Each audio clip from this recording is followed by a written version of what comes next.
warahmatullahi wabarakatuh. Perkenalkan, nama saya Karol Aditya Pasasung dengan NIM B1C124139 dari Prodi Akuntansi. Adalah suatu proses sosial dan manajerial di mana individu atau organisasi memperoleh apa yang mereka butuhkan dan inginkan melalui penciptaan, penawaran, dan pertukaran nilai dengan pihak lain. Konsep pemasaran dalam organisasi laba dan nirlaba pada dasarnya memiliki kerangka pendekatan yang serupa, namun dibedakan oleh tujuan akhir yang fundamental. Organisasi laba fokus pada penciptaan keuntungan finansial melalui penjualan produk atau jasa yang memenuhi kebutuhan konsumen dengan strategi yang kompetitif atau berorientasi pada nilai jual. Sebaliknya, organisasi nirlaba mengutamakan misi sosial, berfokus pada mengkomunikasikan dampak positif dan memenuhi kebutuhan masyarakat melalui edukasi dan membangun kepercayaan. 4P dalam pemasaran mencakup 4 strategi pemasaran. Yang pertama adalah produk. Produk adalah segala sesuatu yang ditawarkan ke pasar untuk memenuhi kebutuhan atau keinginan, meliputi desain, fitur, kualitas, merek, kemasan, dan layanan pendukung. Produk harus memberikan nilai dan solusi nyata bagi konsumen. Yang kedua adalah price atau harga.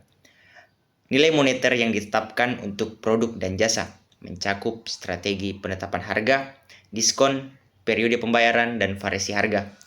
Harga yang tepat mencerminkan nilai produk dan daya saing di pasar. Yang ketiga adalah place atau tempat. Aktivitas yang membuat produk tersedia bagi konsumen termasuk saluran distribusi, lokasi penjualan, transportasi, pergudangan, dan sistem inventaris. Tujuannya memastikan produk sampai ke konsumen dengan mudah dan efisien.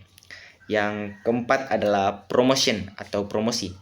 Aktivitas untuk mengkomunikasikan dan mempromosikan produk kepada target pasar, meliputi iklan, penjualan personal, hubungan masyarakat, pemasaran digital, dan strategi komunikasi lainnya untuk menarik minat dan mendorong pembelian bagi produk. Proses sistematis mengumpulkan dan menganalisis informasi pasar untuk memenuhi kebutuhan konsumen, dimulai dari mendefinisikan masalah hingga menyajikan temuan yang didapat. Pemindaian lingkungan merupakan metode pemasar untuk mengamati kebutuhan eksternal seperti ekonomi, teknologi, sosial budaya, guna mengidentifikasi peluang, ancaman, dan strategi yang terdapat dalam pasar.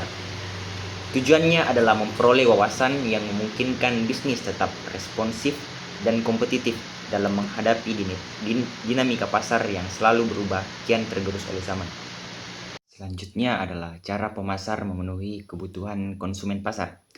Pemasar memenuhi kebutuhan konsumen dengan mengelompokkan pasar melalui segmentasi, memahami perilaku konsumen, dan membangun hubungan berkelanjutan antara penjual dan pembeli dengan mengidentifikasi karakteristik, inovasi, motivasi, dan preferensi konsumen. Mereka merancang strategi yang tepat sasaran, menciptakan produk dan layanan yang sesuai kebutuhan, serta membangun kedekatan yang menghasilkan loyalitas yang berjangka panjang. Lalu saya akan menyebutkan cara-cara yang membedakan antara pasar bisnis ke bisnis dengan pasar konsumen. Pasar bisnis ke bisnis berfokus pada transaksi antar perusahaan dengan proses pembelian yang lebih panjang, melibatkan banyak pihak, dan seringkali melakukan negosiasi harga. Pemasaran bisnis cenderung lebih formal, mengutamakan hubungan jangka panjang antar perusahaan, serta berbasis konten teknis seperti studi kasus dan webinar. Di sisi lain, pasar konsumen berfokus pada individu dengan pembelian yang cepat dan keputusan yang lebih langsung. Pemasaran pasar konsumen lebih emosional dengan saluran penjualan melalui e-commerce atau toko fisik. Harga di pasar bisnis ke bisnis dinegosiasikan dan pembayaran dilakukan lebih lama. Sementara di pasar konsumen, harga lebih tetap dan pembayaran cepat. Layanan purna jual pasar bisnis ke bisnis mencakup dukungan teknis dan pelatihan, sedangkan pasar konsumen lebih berfokus pada pengembalian barang atau penggantian secara keseluruhan. Secara keseluruhan, pasar bisnis ke bisnis menekankan hubungan jangka panjang dan kompleksitas transaksi antar perusahaan, sedangkan pasar konsumen lebih menekankan pada kecepatan dan daya tarik emosional antara pembeli dan penjual. Terima kasih.